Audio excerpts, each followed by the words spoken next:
நான் பரமக்குடியில் வந்து black and ஒயிட்ன்ற கடையில் வந்து சலூன் கடையில் வேலை பார்த்துக்கிட்டு இருக்கேன் சார். எனக்கு ஒரு மகள் இருக்காங்க சார். அவங்க வந்து யாதவா ஸ்கூலில் வந்து படிக்கிறாங்க சார். பிள்ளைய கேர்லெஸ்ஸாக விட்டு என் பிள்ளைய நாய் கடிச்சிருச்சு சார். ரெஸ்ட் ரூம் போகிறதுக்கும் பாதுகாப்பு இல்லாமல் கூட்டிகிட்டு வரதுக்கு போய் விட்டுருந்தா இந்த இன்சிடென்ட் நடந்திருக்காது சார். நாய் என் பிள்ளைய கடிச்சு அனாதை இழுத்து போட்டு அவ்வளோ பெரிய ஸ்கூலில் என் பிள்ளை தனியாக கிடந்திருக்கு சார். கேட்டால் பார்த்தா காரணமே இல்லாமல் பார்த்தா அமைதியாக இருக்காங்க சார் ஸ்கூல் நிர்வாகம்.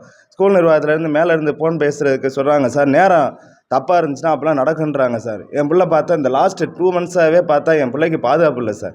ஏற்கனவே பார்த்தா ஒரு 1 மந்த்துக்கு முன்னாடி மூக்கில் சாக் பீஸை விட்டு ரத்தத்தோட சொல்லி வர சொல்லியிருந்தாங்க சார். அப்புறம் போய் பார்த்தா ஆஸ்பத்திரியில் வச்சு பார்த்துருந்தேன் சார்.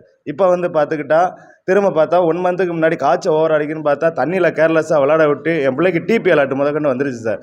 இப்போ தான் பார்த்தா 1 மந்த்தாக மதுரை ரியோ ஹாஸ்பிட்டலில் வச்சு வைத்தியம்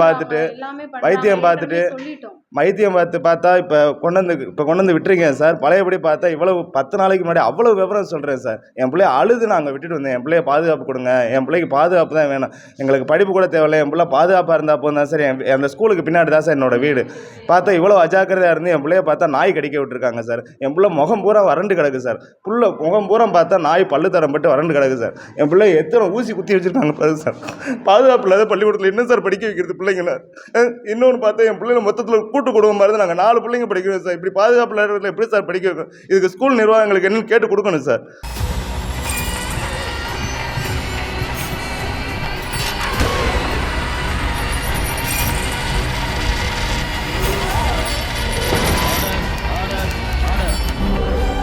நிகழ்தகவு குற்றங்களின் மறுபரிமாணம் நாள்தோறும் இரவு 10 மணிக்கு இணைந்திருங்கள் நமது நியூஸ் தமிழ் தொலைக்காட்சியோடு.